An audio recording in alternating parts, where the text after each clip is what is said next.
What's that? Little All fucking... the kids stuff. All the kids. Go grab it. What is that? That little green thing. What is it? Show me it. I had his video disabled. I didn't want to look at him. What is that? It's a. Jay, can't you a little old for that? It's a Bit pillow weird, mate. that she lies You're a little on. old for that. She lies on it, so she gets propped up. Okay, it's a fun little worm. What do you mean by a little old worm? You're a little worm. It doesn't fit me anymore. It's I got a little bit bigger over the summer, so yeah. Wait, What? What are you you're gonna ask? chewing gum right now. I am. In the middle of a podcast. What gives you It's the a bit right? weird, mate. Guys, look at Dude, this. you're doing a photo. lot If of I weird had stuff, I won't lie. Look at this, right? Oh, You that see does what's on it? slap. What is that? Oh, it's Squirtle.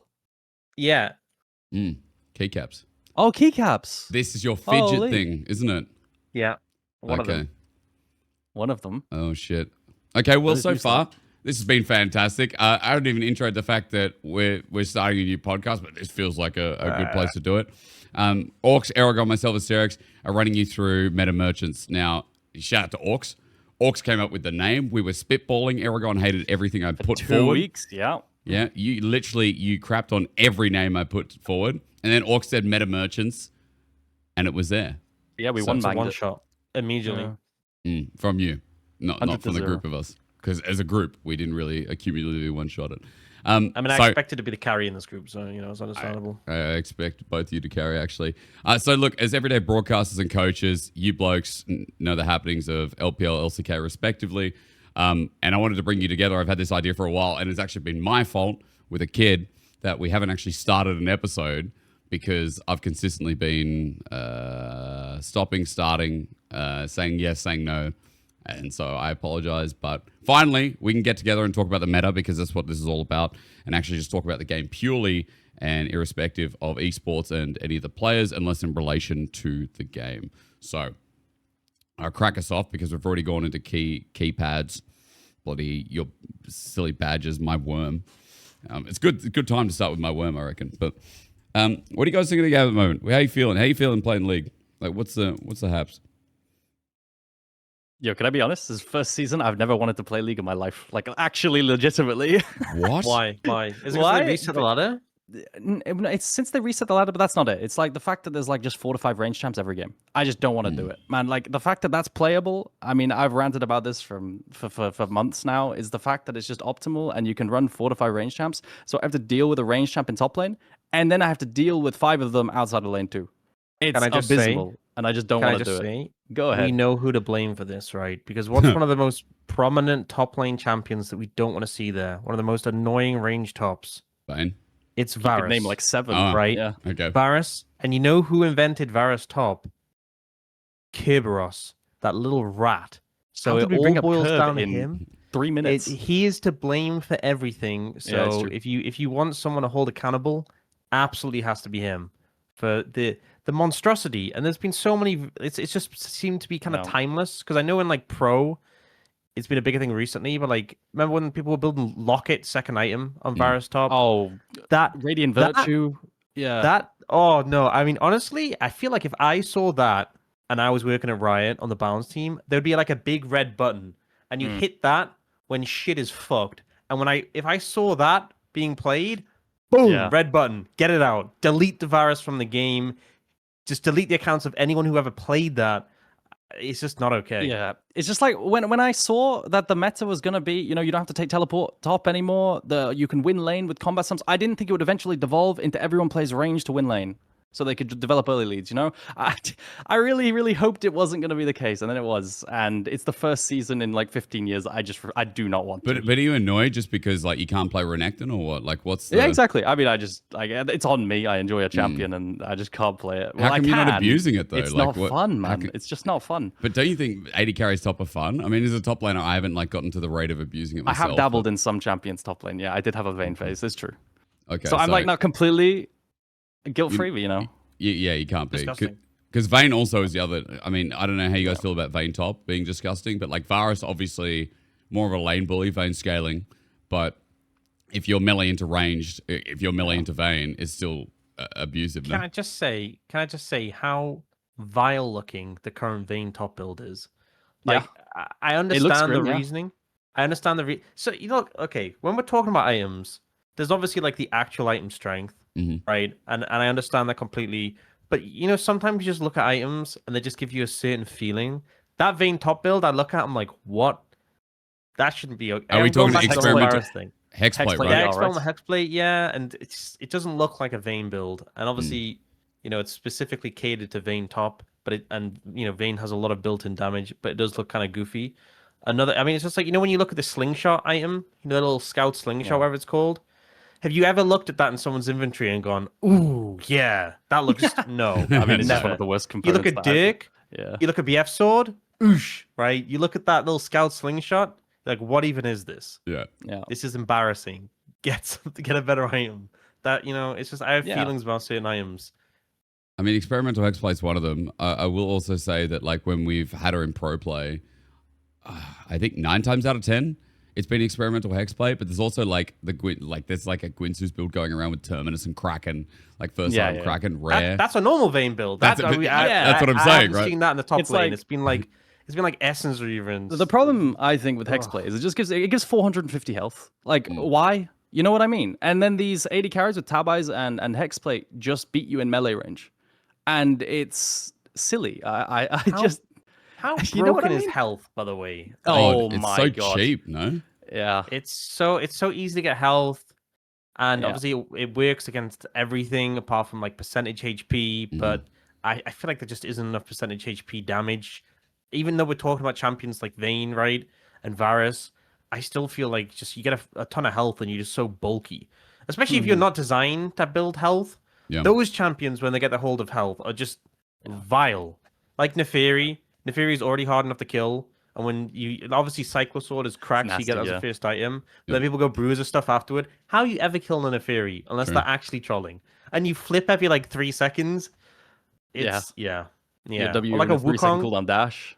A Wukong jumps on you, ults, clone, ult. Okay, well I just got 100 to 0 in 2 seconds. He must have built full damage. Oh, he's bruiser. Never mind. He has like 3,000 HP, 3,500 HP. I was never killing him.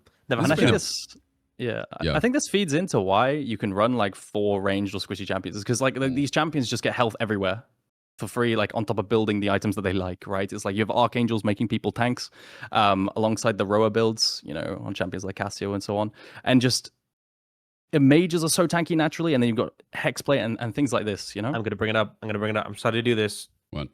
Rocketbelt. Oh Yeah. Not okay. Okay, You know what? What's wrong with it? I mean, I'm okay in certain situations with people building it. I do think there's a lot of situations you get value out of it. That's fair. But Chovy has done damage to the pro scene. True. He has Every mage, manipulated. Oh my god, the amount of games I've seen, people will build on a champion. Okay, this is the one that pisses me off the most. People will build it on Ziggs, and they'll be standing 8 miles away, and there'll be a situation where, like, I don't know, they'll throw their satchel offensively to do like 60 damage, and then someone will engage on them, and they'll go, "Oh, well, I got Rocketbelt," and they'll Rocketbelt and then still die. I'm like, just use the satchel defensively and then build actual damage. Every time I see a Ziggs who's like, Zeka had a game earlier this season where he built actual damage on Ziggs, I'm like, oh yeah. Or like, this champion does so much damage. It's actually insane. And then I see people go like the Rocketbelt build. And I remember there was one of them where, like, there was an ult on a Jace. And the Jace had built like Black Cleaver, but it just did so little damage. I'm like, wow.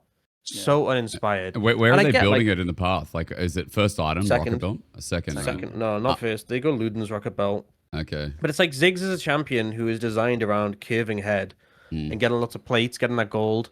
And then you get like your early pen because his base damage is already high. But they buffed his AP ratios a while ago. So he just has a ton of damage. And the thing is, you can just like, he works if you can spam Qs on CC targets or people who are like in melee, great. But like, if you just have enough damage to just ult and do like 60% of a squishy's health, it's so OP. But like, why do you need Rocketbelt for that? There was an example in the LPL of this. There was a Camille support and a Ziggs AD, and there's pairing.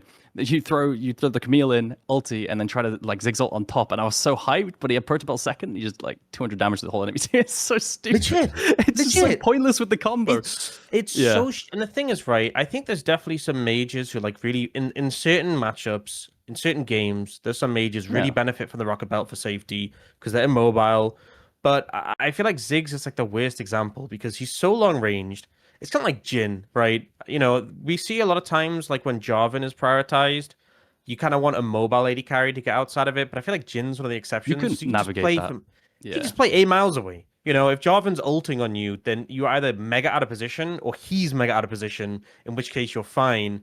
It's kind of similar with Ziggs, but honestly, Ziggs, like the satchel is such a powerful tool, and you can just operate from so far away, just build damage. It's like, I feel like people just get locked. Honestly, we're going to talk so much about meta. Yeah. This is such an LCK thing. Yeah, They It's- but see it's- something that like they have. It's like they get permission. Oh, Chovy's built Rocketbelt. Well, now I have permission, but also I'm going to do it every single game. Yeah. And they just copy. And it's the But same it with picks. bleeds. It bleeds, bro. Like LEC now, every mage is always Protobelt, and it's literally it started from Chovy. So we're in this meta where like Azir, I can see I can see the usage, right? I mean, not in every matchup, but I see like the reasoning behind it for Azir, for example. But he already has shifting sands. He already has E. Like, he already has gap close.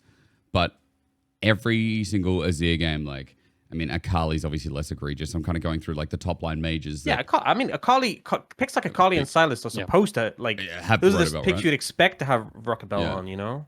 But then it's every other mage, right? Like, I don't know how you feel about Victor's. I guess he has no escape, but also it's like every time you replace an item, you talk about curves. Like, you talk about Ziggs having, what's the wording you used? Head curve? You want to be ahead of the curve. Right.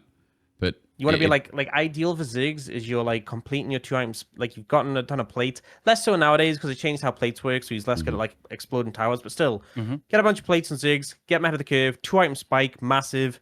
You hit a big bomb, and then people just die. It's so easy. what sits for you as like usage case for it? Like, not just mirroring Chovy, but actually looking at Rocketbelt and the current form it's in. Because, by the way, 110% gold efficient. Yeah, I mean, Which is it's like it base offers stats are good. durability, right? So, like, that's the big thing. I think it offers durability and stats, and then like the escape, right? And it's context based if you want it in a game. I think that's pretty much what it comes down to. And if you default to it, then it's wrong, right? Especially on mages. I think one of the things with mages is so often they've kind of struggled with second items. Mm. I think for a while it was a lot better back when Leandrius was more accessible for mages and had more AP, but they've kind of made that more awkward for a lot of mages to pick up since they lowered the AP. Like, it used to be second item on Ziggs should always have been Leandrius, and it's just not the case anymore. And I think ultimately there was a long period where it's like, 4 items on a mage. I mean, you don't always get this. Sometimes people go like, Zhonya's, but like you buy 3 or 4 items, like you're building Void Staff or Crypt Bloom. Like, you definitely want that. Usually it's Void Staff. Yeah. Rabadon's 4th, great. If you're really fed, you can get a 3rd. Sometimes we see people go in different builds where they delay it because they're playing on spikes. That's completely fine. But it felt like second item was always a bit awkward.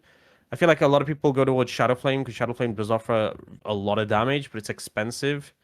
I feel like Storm Surge is kind of sleeper because it has like actually some decent stats on it, decent AP at the price, Magic Pen and movement speed, and then obviously the proc on it. But it's not hugely popular except on like Assassins. But we see it sometimes on picks like Aurora sometimes. Yep. But I just feel like the Rocketbelt is like, obviously it's just like a ball of stats and then the dash. But like a lot of, obviously you've said it's like, well started in terms of the gold efficiency. But if you compare that to like when Leandri's was really popular second item, a big aspect of it was the actual burn, which is more damage. Whereas you're not getting as much damage from the Rocketbelt, and a lot of it's studded into its health, which is quite hefty. Which in some games, super valuable. I get it. Like, I'm not here saying you shouldn't build Rocketbelt. That is absolutely not my belief. But in some games, that health just isn't super relevant, and especially on picks like Ziggs, who can just hit you from 8 miles away. Like, who actually cares? Or there's the other one that bothers me so much. Yeah. Third item on Let him go. Rise. Yeah. Rocketbelt instead of Actualizer. Oh, And yeah. again, there's situations you can do it, but like, Actualize is so broken. It's such a strong item. It also functions defensively because it boosts your Seraph shield, specifically on Rise, to be like insanely big. And then I remember a quote from a certain player in the LCK saying like, "Oh, one of the things with Rocketbelt is sometimes you just finish the fight and you haven't even used it." I'm like, that is a skill issue. Yeah. That is purely a skill issue. Like, click the button, do 1 million damage. It's to me, that one's insane. Like, that's like detracting from the core build of the champion. And again, I always say it's contextual. Some games you're gonna do that and it's gonna make sense, but you already have a lot of bulk on Rise by that point, and the Actualizer just syncs with them. So it's crazy to me. It's crazy. It's literally built for him. That's a broken item. Eragon? Yeah, I mean, I think the same thing. As echoing the sun. Like, I think there was like an Orianna who, you know, it made sense. He's versus a Kali and like 5 diving champions, and he's doing like he has so many defensive tools with the Protobelt on top of the like Roa HP and everything like this. And it makes a lot of sense, you know. But it's just defaulting to it is the same thing. I just don't think it's correct. Yeah. I think the final, like the main point of this whole thing is that, I mean, there's certain champions it's the case, but for a lot of champions, your build path isn't the same every single game. And there should always be a decision based on the circumstances. And I think this is the problem facing, is that it's just like, oh, we're building Rocketbelt every single game. Yeah. And it's like, okay, well, that's not optimal. Yeah, I think that's the way I'm viewing things. I mean, it's completely fair. By the way, obviously this problem has existed for like 3 patches now. And, you know, Actualize has been with us since the start of the season. We're not on 26.11. I was coming into this being like, oh, like, I know there's a new patch coming soon. But we're still in 26.10. LEC started on 26.10, and it's going to be on it for the whole of playoffs, I believe, including finals. I don't know where you guys are on for LPL, LCK. You're on 26.10 as well? Yeah, I think it's 11 is MSI, I'm pretty sure. Maybe I'm wrong. Yeah. Probably. Is it? Or you I think so. I remember I was talking to a coach of an LEC team, and he was saying it's on MSI patch, which is like a huge shakeup for international, you know? But, you know, maybe he's all right. Are you I assume based on the flow that we've had, that LCK playoffs would be 26.11, because we've been on 26.10 for... Because you still got a week to go, don't you? Yeah. Yeah, we have one more week, and then I'd assume we move to the next patch for playoffs. Okay. So if it is playoffs for LCK and MSI in the same patch, it's a pretty massive advantage. Yeah. I would also ask you if there's anything in this patch that kind of stood out to you, anything that's annoyed you. Like, we're already down the rabbit hole of what is broken and pissed off. Okay, I want to ask you guys, have you guys seen any Smolder? Yeah, yes, a little bit. One. A little bit. A single game. It went really, really well. It went really well. Yeah. I think it was Leave on EDG. He played it, and he's like famous for stacking champs, right? We had Hans Summer, and the game was kind of cooked. It wasn't really his fault. So it was okay. So my view of Smolder is he ended up so broken with the new runes coming in. And I don't know if you've seen what's been happening in solo queue. His win rate, so he actually got nerfed pretty heavily, and his win rate actually went up on that patch. And you may think, well, did they do some compensation buffs? No, the reason his win rate went up is because more people learned to build him properly and go like DEATHFIRE Touch. They changed Black Cleaver because of the interaction. They're now making DEATHFIRE Touch magic damage only as like a solution to it. It's just been like this battle of the balance team to like, oh god, Smolder's demonically powerful. We have to deal with him. And I know things don't always carry over from solo queue to competitive, but it's crazy we haven't seen that much Smolder because he's flexible. You can play him all 3 lanes, realistically, top, mid, and bot. Also, people think of Smolder like stacking champion useless early, especially with the changes to runes. Like he's not useless early. Like I know there's obviously some lanes you're gonna struggle in, but there's plenty of times you can pick him and be completely fine, especially if you grab him like late in the draft. So I just find it insane that none of these teams have gone for him. And it kind of felt like at a time some of the teams were like waiting for like permission from, oh, we need to see like Gen G play it before we are willing to. I hate that. I think it's generally like hard in early Fearless, no? Like when you think of the bot lane, like the problem with solo queue comparing it to pro play is that in solo queue you're playing against weaker pairings, you're playing against weaker champions in general, that you scale and the games go longer on average, right? So when you're playing and drafting in competitive, it's like game one, you're factoring in Ezreal, Karma, Ashe, Seraphine, Lucian, Milio, and things like this that you have to be able to navigate lane through. When I mean, I will say, Hans Summer ran it he had Naught support. And he ran it with versus Kalista Busio and Ashe Seraphine, which is like not the easiest lane. Like if you think of a scaling lane, you think, okay, Smolder and Naught. The draft sequence was they had Ashe and they picked Smolder, Nautilus into it. And even if they went Braum, like you're stacking on the Braum anyway, right? I think that's the logic in response to it. And so they just locked the Seraphine into it. And how did it go again? I don't remember exactly. I remember Hans Summer having a decent game, but I think that was a massive throw against KC. There's a couple in that series. I genuinely don't think Smolder's laning is as bad with the changes he had. Again, this is kind of pre-nerf. He's obviously been nerfed to good amount now, but I feel like his laning isn't as bad as really people say. I mean, obviously, if you face like a really hard lane and you're in a skill discrepancy, like if you're facing, I don't know, T1's bot lane playing Kate Lux, Yeah. you're probably going to get blasted. But I think there's definitely space for it. And again, it's flexible. You could play it mid or top. Mid might be a bit tricky with some of the mages in the meta at the moment, but there's definitely some matchups that it's chill. We've seen like the historic Chovy playing Smolder into Yone and how successful that was. But also top, there's so many windows to play whatever top. And the champions just kind of be ungodly. Ungodly, it hasn't been looked at. It kind of reminds me of how Neferi's been a little bit, because Neferi kind of came out first in the LCK as like a Vi counter. And then people have kind of realized, especially with like the Cyclosword changes, that it's actually pretty good. But they've been kind of late on the uptake because they've only really started playing it after both Neferi and Cyclosword got really? nerfed. Like there was a couple of games before that, but it's only really gained popularity after the nerfs came through. So like the champ was stronger before, and it wasn't really seeing as much interesting. play. Because in the LPL, it's been popular for quite a while, and they were even like, they were doing a when you draft Corki Nami, back when Corki Nami was stronger relative to the bot lanes of the meta now, you were doing Nami plus Neferi, and the poke was just like a combo, that was like one of the go-tos, and it was pretty solid. I'm surprised it was so slow on the uptake. I think there's specific junglers that are successful in the LPL, and LCK's really struggled to implement them. I don't think Neferi. I think it might be wary of Neferi because of it. Yeah, but I think Kiana was an example where it was successful in the LPL and the LCK. I'm pretty sure it just never won in the LCK, like not even a single time. Yeah, a recent one, actually, a really good example is Ambessa just kept losing in the LCK this year. And in the LPL, it had like an 80% win rate. It was just winning every single game until it got there. So right now, LCK rounds 1 to 2, Ambessa's 0-5 in the jungle. And in top lane, has a 25% win rate. Ambessa's actually doing better now since the buff she had, but it was struggling for a while. I think part of it was like people were kind of not doing her any favors with some of the situations they were picking her in. I mean, we when Rumble was like super high prior, like perma pick ban, the few times he got let through, people picked Ambessa into it and then just got flattened.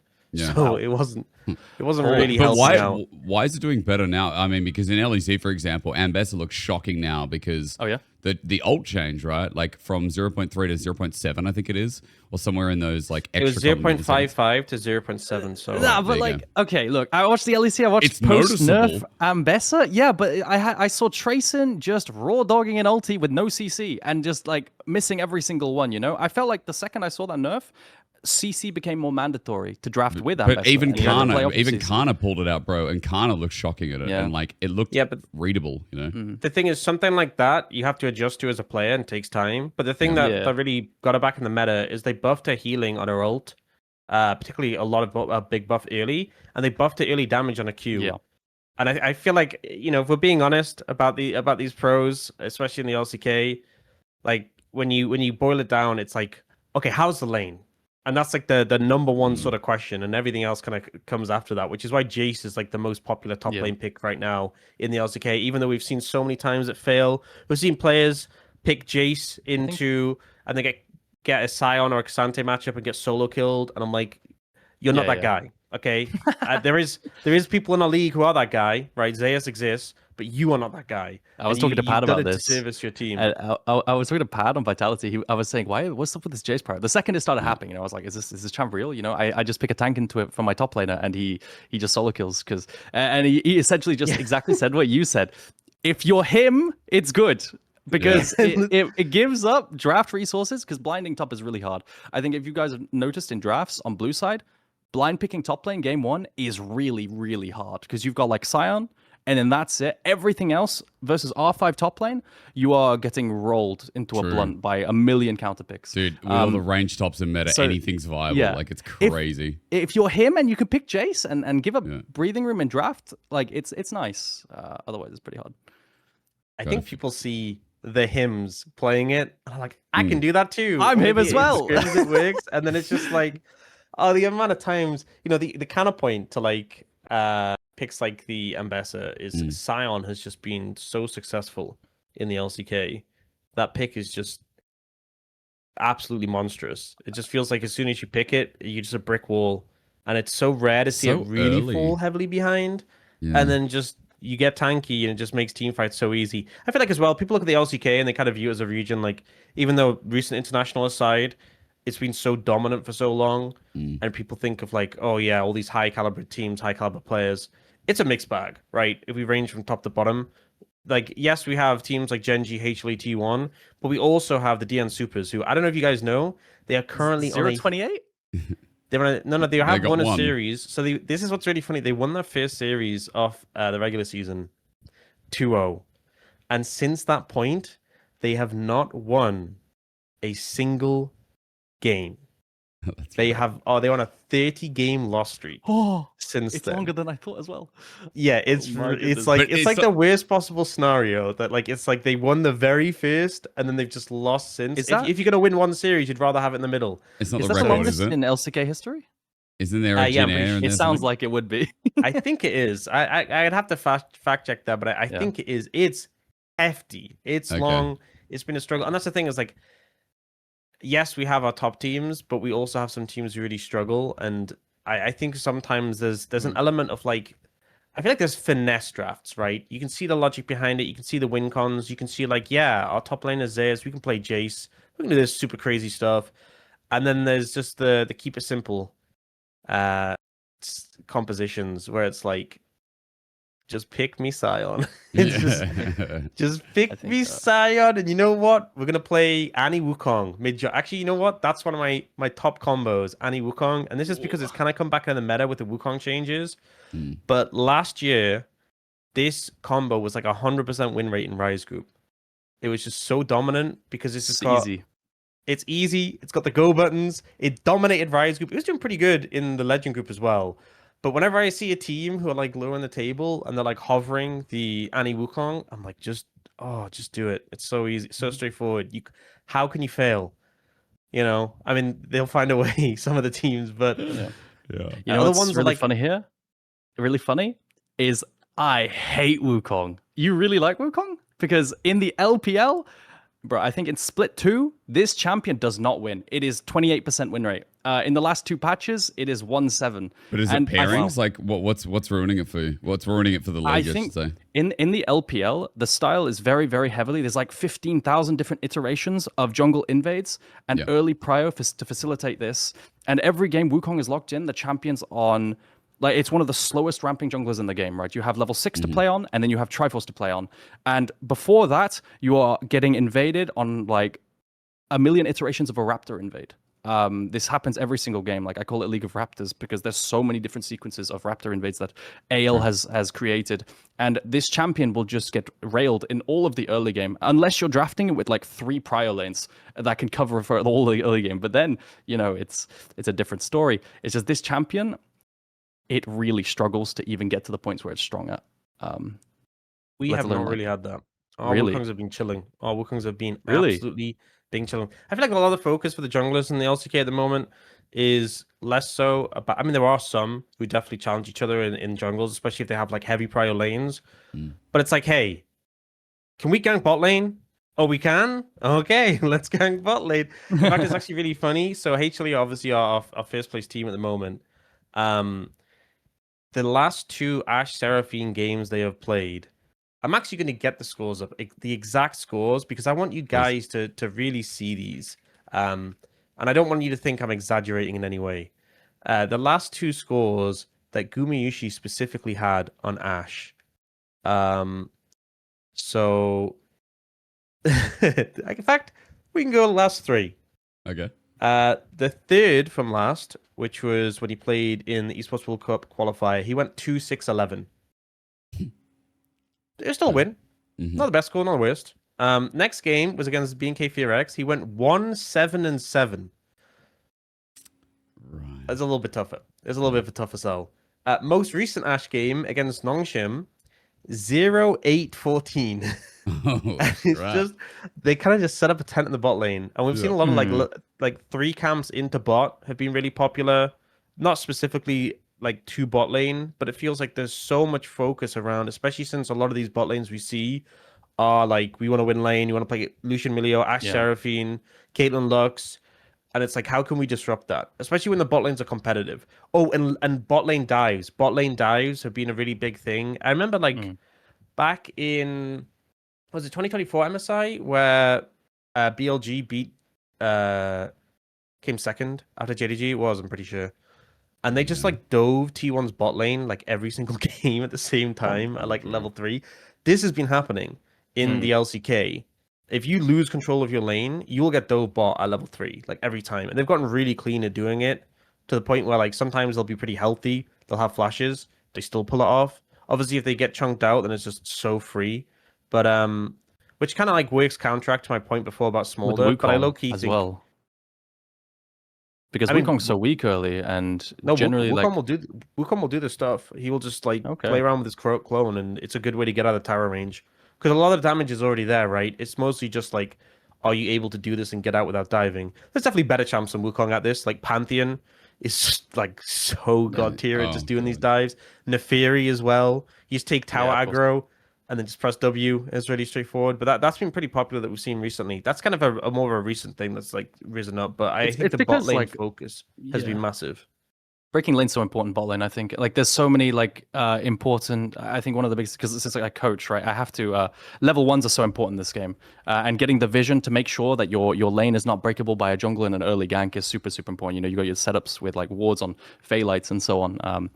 And I think, you know, just out of curiosity with like so many ganks to bot, because that happens in the LPL too. What are your like top 5 junglers? I'd love to know your opinion on this. Oh shit. My top 5 junglers? Yeah. Like mine personally, or just from the perspective of the LCK? Yeah. Go ahead. I mean yours. I think yours personally, because I like you're influenced by LCK, right? Yeah. I mean, based on the LCK, what do you think are the best LCK, competitive junglers?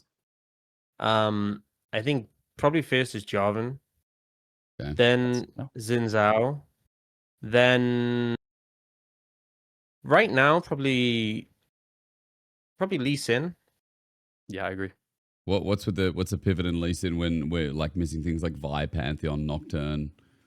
I mean, I think Lee Sin's gained a lot of ground recently because of the buffs, the changes. It also feels like there's a lot of popular mid laners that like setting up well, like Annie, Ryze are really, really strong with Lee Sin because you just have that CC guaranteed follow up. Sure. The changes to like his safeguard just make him such a menace in skirmishes and so consistent. Because before it's like you ward hop and it's like, okay, well that I've used that ability 12 seconds till I can use it again. Now it's like you have such a shorter cooldown, and because it's like mirrored between using it on champions and using it on wards, you never have to consider the prospect of is it worth it to ward hop. It's like yes, it makes no difference. You know, you just hop to whatever you want. The only cost is like the ward itself, but especially if you have like a support there as well, they can always just provide you with more or give you that access. So I think Lee Sin maybe there. I think after that it's a bit nebulous, a bit more difficult because there's picks like Skarner's been gaining some ground recently. Previously, only really Canyon was playing that to great success, but that's been pretty popular. Neferi's been very popular. Wukong's gaining some ground. And then Pantheon, Vi, Nocturne are kind of like situationally high prio, but it depends. Vi is really popular into Lucian because you have that point-and-click lockdown. Nocturne kind of depends because obviously he doesn't have that much early impact, but with certain compositions, if you're trying to get onto like a vulnerable backline, we sometimes see him banned if you're trying to set up to have like, I mean, examples are stuff like Ash Seraphine. And then Pantheon. Pantheon's so weird because Pantheon fell off a cliff for a bit in the LCK in terms of prior and in terms of success. And then he just came right back up. But sometimes you get these Pantheon games where I'm just like, this champion's so stupid. Complete like, Thanos, yeah. The damage he has and the fact he has the glow. You know, okay, I'm going to go on another rant. I'm going to do it. Do it. Why do we have so many champions these days where it's like, I've skilled my ultimate, 10% armor pen. Why? Yeah. Why? Every single new one. Yeah. It's like we have this on Ambessa, who also gets healing just for leveling it up. Pantheon just gets a ton of armor pen for this, like for no foreseeable reason. They've added it to Annie as well on her ult level up. Like, do you guys? I have a question for you guys. Do you think Tibbers is a good ability? Annie's ult. You think it's a pretty good ability? Yeah. I mean, it's strong. It's like Annie will play around Tibbers. It's like a really.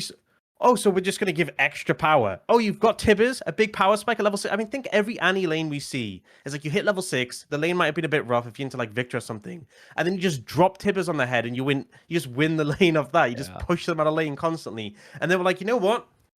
Not enough power. Let's give some magic pen as well. This is so crazy to me. I don't know why they keep doing it with these champions. Like, surely the thing is, there's champions who get like, for example, Wukong. If you queue them, you shred the armor, right? Yeah. That feels like a much healthier interaction. Like, I think rewarding people, or Vi is another example who like applies armor shred. I feel like you have to hit them 3 times. You have to hit them 3 times. You actually have to engage with the champion rather than just get it set. Yeah, there's so many examples like this where it's like you have a part of your kit that you engage with, or even like Rumble. Like Rumble, okay, I think his harpoons are a little obnoxious. I'm not going to sit here and defend Rumble, but at least you have to hit them to get that benefit. Like imagine if instead of him having armor shred in his harpoons, they just said, "Oh, you skilled equalizer. Here's 10% magic pen at level 16, 30% magic pen. You just ult from a mile away, and it does 1 billion damage because you just got free magic pen." And yeah, it's to me that's crazy. It's crazy that that's just a thing. I mean, super obnoxious, yeah. But I think it's also like, I call it a beginner mechanic, right? It's like, here's like a little bit of an incentive for just getting there. You know, it kind of just like this little handshake of you've earned this. You know, I don't know. It to me, it just feels like so egregious. No, but yeah, that's the thing is like, and the only devil's advocate play I'll throw into this is like Darius has armor pen on E. That, you know, that comes in per level, but also it's not like you're maxing apprehend till second. So it's like, instead of just getting, I get the ulti that's pivotal to my kit, and now I get a stats boost as well, right? So it feels like, again, it feels like babying a little bit, but yeah, I don't like bonus stats because unless it's interaction with a champion, I agree with Orcs, then it's not rewarding the player for engaging with the champ. It's like, here's the reward because you hit the level that you're going to hit. It's just really big spikes on certain levels, like level 11 for Ambessa with the armor pen is like really big in tank matchups, right? You just suddenly do so much in the 1v1s. But the reason why I want to ask you about jungle is because I think this is the most surprising one probably to you, is like if you look at sample size of games to win rates, the best champion in the LPL is Trundle, and it's not close. Yeah. This champion is so insane because it facilitates like the early game. It's super good into a lot of jungle matchups, right? You're like the Xin Zhao, for example, or even other ones. It even wins against like the quote unquote counters right now. Like, I don't know, anything with mobility, right? Like Kiana, Neferi, like and so on typically. Yeah. It's even winning into these. It's like winning on bad teams and good teams.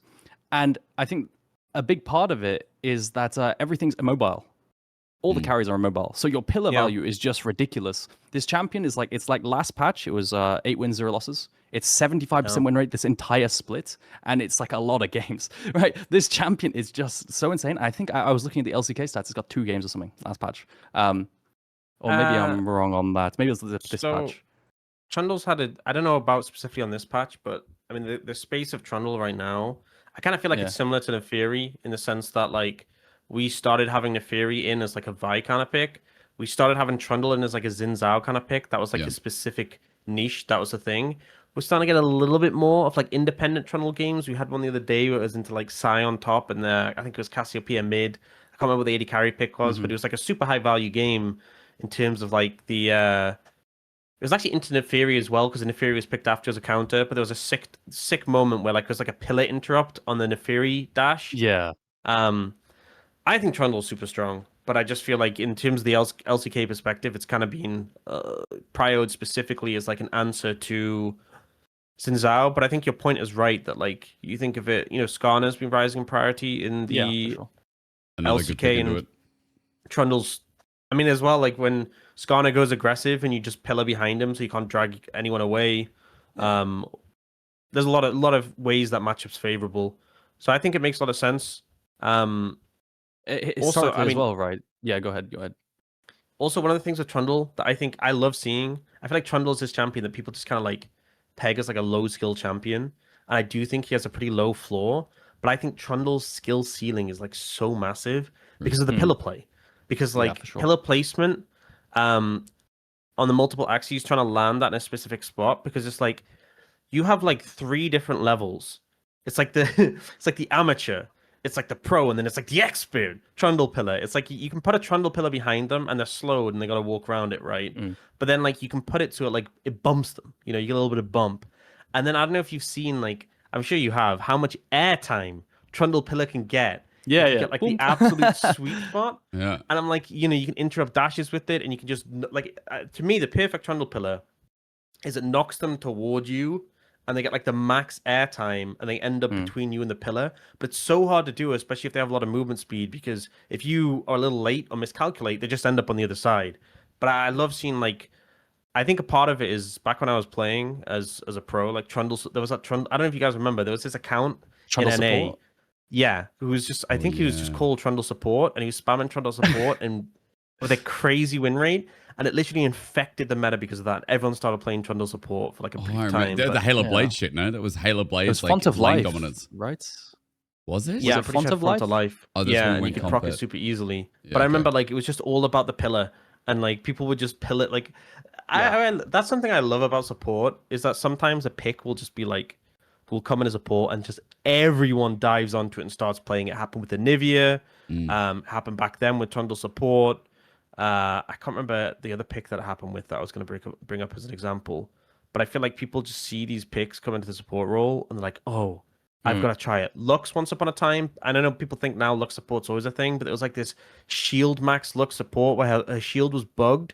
So when it went out and in, for some reason it did like triple shield instead of double. So you had W max Lux support. Vigar, that was it. Vigar. I remember this one so sorely because this was when Vigar had like the insta cage, and he became popular in support. And I was like, oh my god, this is so fun. This feels so good. And I bought the final boss Vigar skins.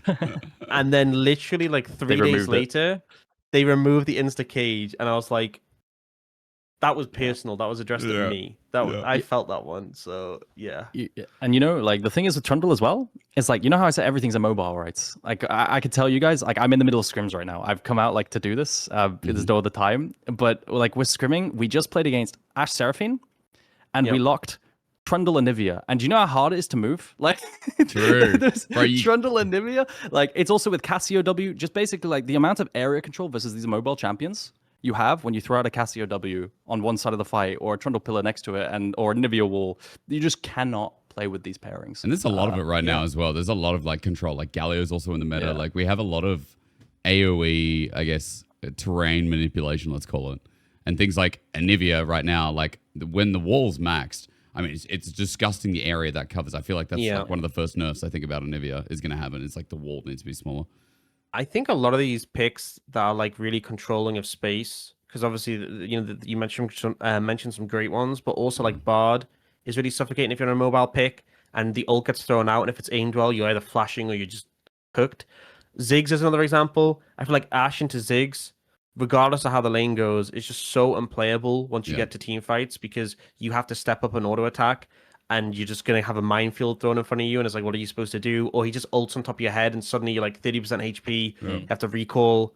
Another one, like I feel like Sion as well. Like if Sion ults on you and you don't have someone to block it, it's just fried. I feel like Sion's so obnoxious in that regard. I feel like we've obviously got a lot of strong like immobile AD carries.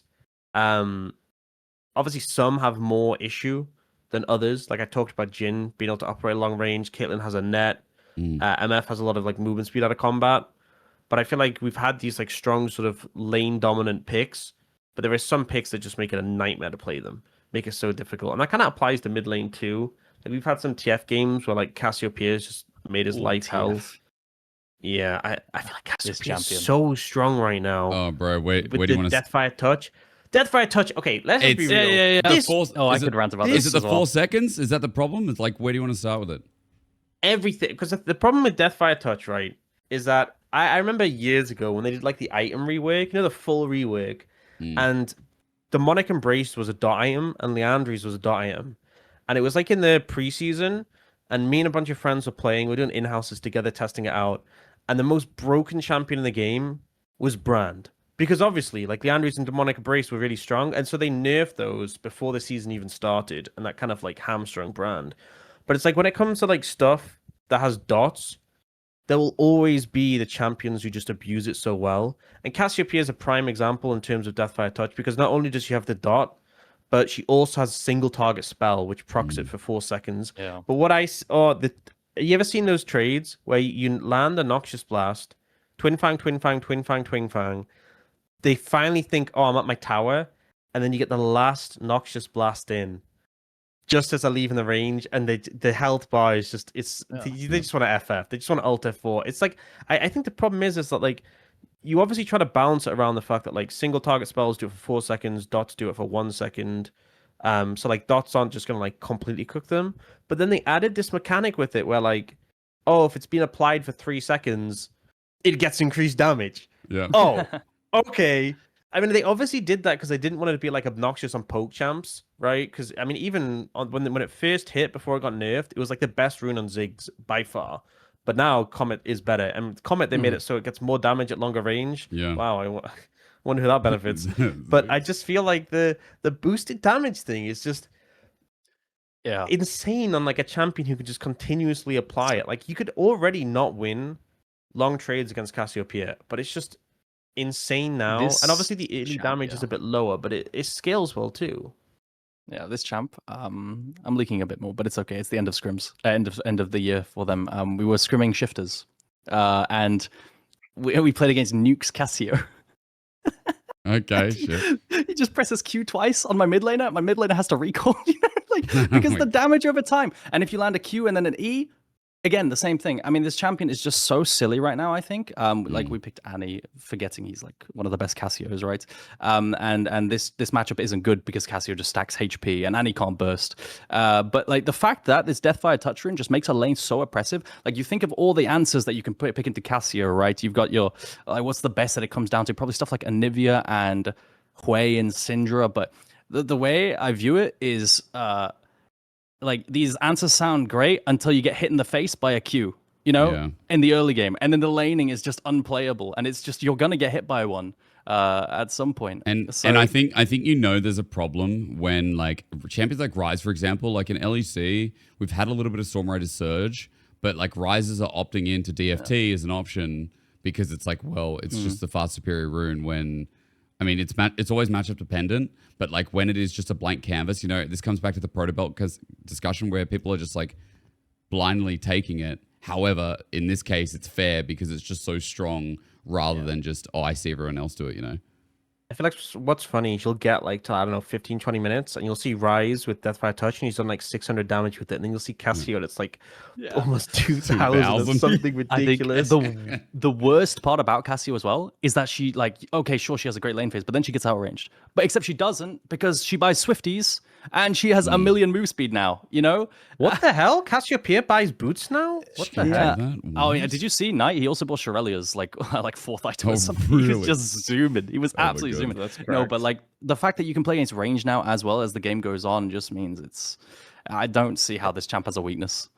I think we've started to see as well. So I've actually been a big proponent. I used to do this all the time on Ziggs of going like Cutdown secondary because that rune has been like so overtuned. It was kind of broken when we had Cutdown, when it increased damage against tankier targets. Because obviously you went out on 80 carries all the time, but even on like mages, because you'd struggle to cut through like big tanks, it'd help a lot. But now the current Cutdown, I've been checking runes like in game from the LCK. Almost everyone's running Cutdown because of reason to go precision. We're seeing a lot like secondary on mages as well, and that's like one of the things with the Cassiopeia is we get like Deathfire Touch, Scorch, and Cutdown. And Deathfire Touch does damage all game. Scorch only really does damage early, and then kind of falls off. And then Cutdown doesn't do as much early, but honestly can in some situations. But then late game is just represents so much, mid to late represents so much damage. And it's like, it's this borrowed power aspect from the runes where I remember like Lux used to go in solo queue more than in pro. You'd go Comet, Scorch, and Cheap Shot. And like your E would proc all three. And it just was like doing as much damage as your E just in those runes. I've been able to abuse all these runes that just add that extra damage, especially on these early game champions late game champions who shouldn't have as strong an early game. I mean, I know Cassiopeia has had good matchups regardless, but just adding like, here's 300 extra damage in your extended trade on the back of these runes is crazy. And we've had games where it's like, you look at the junglers and they have cut down, you look at the top laners, a lot of them have cut down. The 80 carries always have cut down, and there'll be like a mage of the two. This rune's kind of running rampant. I wonder if we're going to see a nerf to it as a result. It does seem to be gaining priority. Because I went and looked it up. Like, when was the last time it was changed? Right, it was a hotfix 26.9, but it's just damage application, right? It was doubled for a day or something like this. Yeah, but like, bro, last time it was changed properly. Or you could call like now deals true damage, including no, it's 14.17. I'm reading here where it got buffed up to 60%. So it's been around at the same levels for a while. I was going to ask if you think it's this good because health is so cheap and because health is so readily available for like everyone right now with builds like Hex Plates on 80 carries top, the Sions, the Cassantes, Roa. like rower for everyone as well. Like we have a lot of Leandry's players. Part of it is like last stand and coup de grace just too situational. And also with coup de grace, you might be overkilling the target, or last stand is like really situational. But also, I wonder if it's because we had the bug, everyone was going it, like they were motivated to go it, and then they realized even without the bug, it still just does so much damage, and that's kind of like cotton people onto it. Because I think this rune has been strong for a long time. I think it's time and time again proven that our pros are like really just. It's understandable. I'm like critiquing them for this, but a little bit slow in the uptake because they're focused on their own game. If something makes waves and like solo queue and scrims, then they'll adapt it and bring it in. But they kind of rely on the information of others rather than like generating it themselves to some degree. And I feel like with DEATHFIRE Touch, we've obviously seen this integrated quite a bit. But I feel like for me, there were like 3 picks that really benefit from DEATHFIRE Touch. Some of them I didn't expect to see really in pro. Some of them I kind of did, and I'm surprised. I mean, a good example I obviously brought out was the Smolder.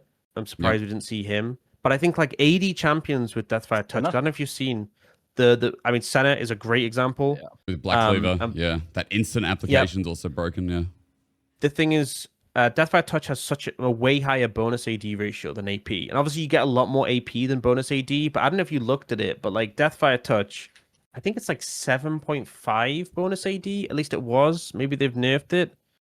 7%, right? So the AP ratio is 2.5. The bonus AD is 7%. And that's per second. So if you land a single target spell, it's 33.25% bonus AD compared to 11%, 11.875% AP. And there's certain champions that I feel like, I mean, Smolder, Senna examples, Lane Neferi with DEATHFIRE Touch was honestly so ungodly. I don't really think there's much of a space for that in pro, although we did see some Lane Neferi top lane into Varus specifically, so I was kind of surprised it didn't come out there. But the other one I was thinking would see, especially considering like there's been a propensity in the LCK to just pick tanks blind, is GP. Because like GP was running rampant with this. Oh my god. I remember I played we were playing in-houses with like a bunch of people, like LCK, just some people, like we had Umti and Hunian. Wadid was playing as well. Wadid loves playing Vayne top recently. You judge him for that if you want. But he was playing into GP and he was just whining the whole game. He's like, okay, he like rolls in autos, like tries to get a trade. Gangplank just goes pop. Trade 1. There's no counterplay. There's just, it's like, is it bugged? Is he applying his passive at the same time? No, he's just abusing that rune. It's so disgusting. So we're abusing this. This is one of our go-to blind picks. Bro, you are leaking so much, by the way. Like no. This is like, it's on his OPG. It's okay, you're okay. So the big problem, I was telling you like at the start, right? Like the big problem with drafting on blue side right now, especially for top lane, is you're blinding, and it's so hard. Now I think the only real maybe potential answers, we haven't even talked. There's like a whole rabbit hole of counter picks, of course. I think Xin Zhao top lane could just ruin GP's dreams. Seriously, yeah. But it's this GP champion. The whole champion changed overnight with this rune, because now you start Q of a barrel and your poke is just ridiculous, which means that you can play against range champions too. So you're actually just blindable. It's really, really silly, and I think it's underrated for sure in that it can just be one of your go-to blinds. Like, does he have mana problems though? Does he have any mana problems? No, not really. It's not there. It's crazy as well because there is so many good GP players in pro. Yeah, it's just slept on right now for sure. Yeah, it's so slept on.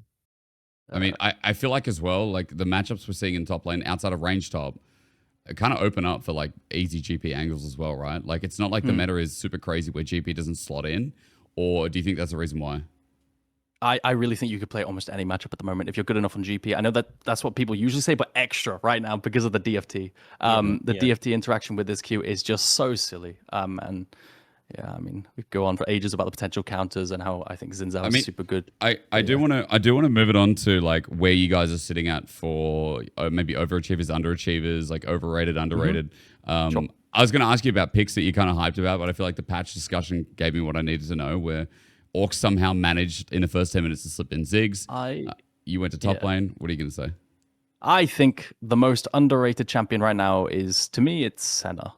I don't know, and overrated is Lucian Milio. I've got different reasonings for both, but the big one for Senna, I think, is right now it's this interaction.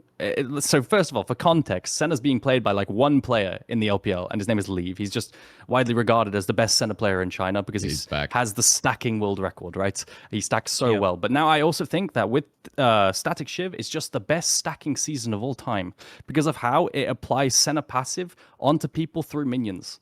Because it applies on hits, and then you just auto them once and you get a free stack. You know, it's just ridiculous. And you also have really good matchups in the meta, right? I think it's so slept on to just, you see Ezreal Bard, I'm blind, you just lock a Senna lane. You see Lucian Milio, you can play a Senna lane. You know, play something like Senna, Soraka, Senna, you know, something like this. Yeah, you can really, really do it. And then if these lanes aren't snowballing, especially the Lucian Milio, which is a whole other topic, I think Lucian Milio is super, super risky to play because you have to stack Drakes, otherwise you fall off.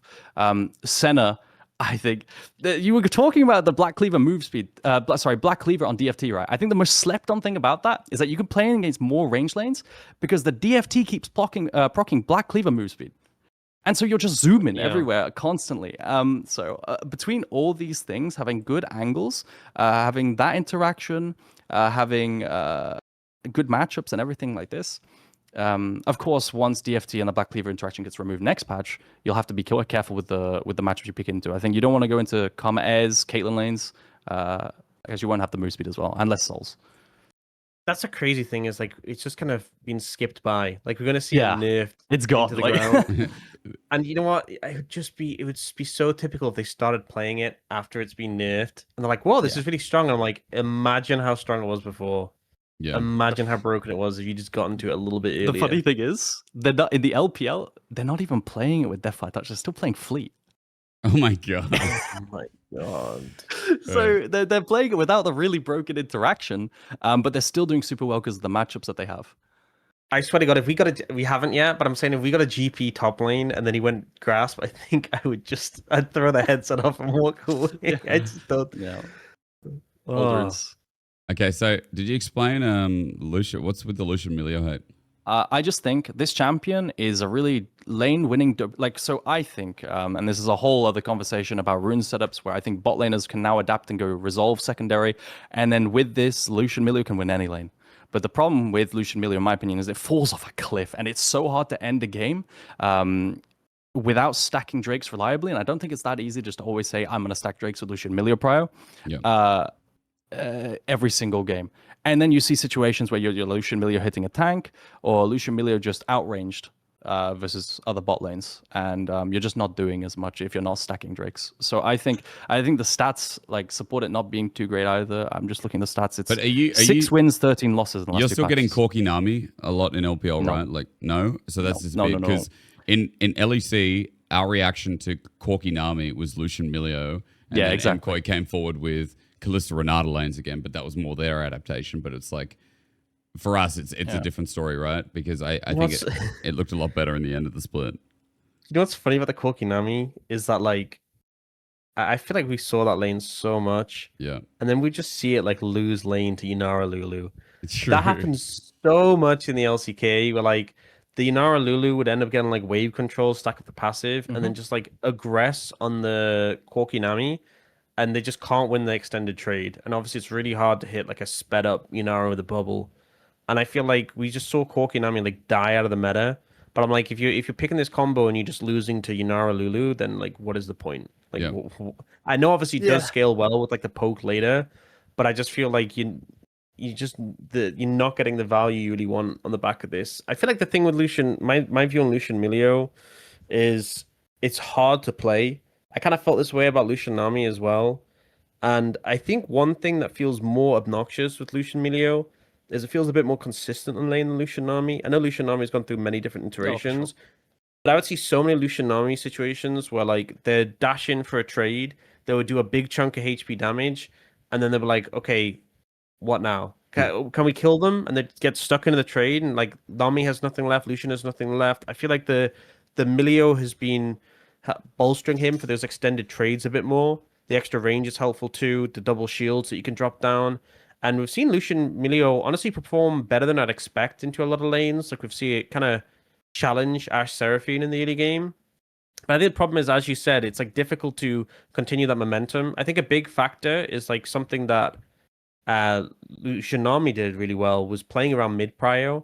and it's very hard to walk up when Lucian Milio or Lucian Nami is there. I don't think it's as egregious as it was. Peak Lucian Nami was when you had Gale Force, and like you existed anywhere within the sphere of mid lane, and you're just getting dashed on one shot. It's not that extreme, but I also feel like there's a bit more ground to it in the team fights. But I think the problem is that, again, the short range is an issue. We often see people drafting compositions that give it a hard time. You know, Cassiopeia is something we've mentioned. Picks like Vi can give it a lot of problems with a point-and-click CC. Sure.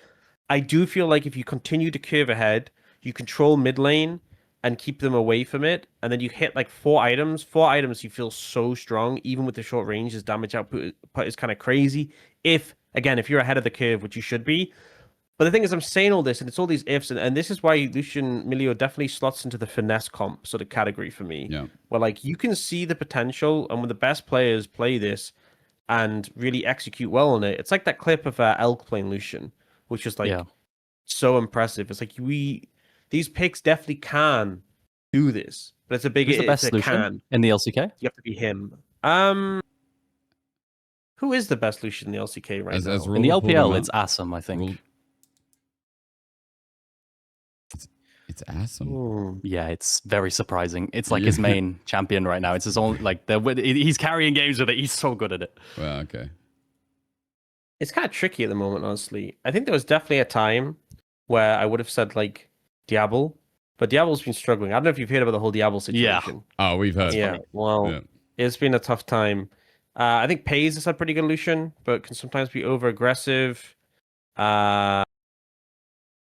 Yeah, I think it's hard to like just crown one as the best. I don't think I have someone like clearly in my mind. Right, don't worry. I'll cover you with a Korean player. Paddock is our best Lucian. Okay. Oh, Paddock is like no cap. That guy actually pulled him out of the road show. Dude, he's good Lucian. I love Paddock. Do you know what Paddock is, by the way? What? No. Do you not know the meaning behind his name? No. I mean, I thought it was just like how with a duck afterwards. You know what I mean? It's Psyduck. It's Psyduck in Korean. Oh my god! How do we not know that?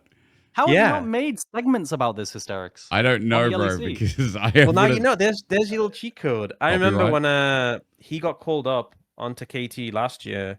I posted my little Psyduck plushie because me and Atlas both love Psyduck. So what happens? We'll go out, we'll see Psyduck merch, and we'll buy 2 of them, one for the other and one for. We've done that multiple times. We also have this. There's this emote pack. So Kakao Talk is like basically like the WhatsApp for Korea. It's what everyone uses over here. And there's like emote packs you can get, and there's this Psyduck emote pack, and it's absolutely peak. It's phenomenal.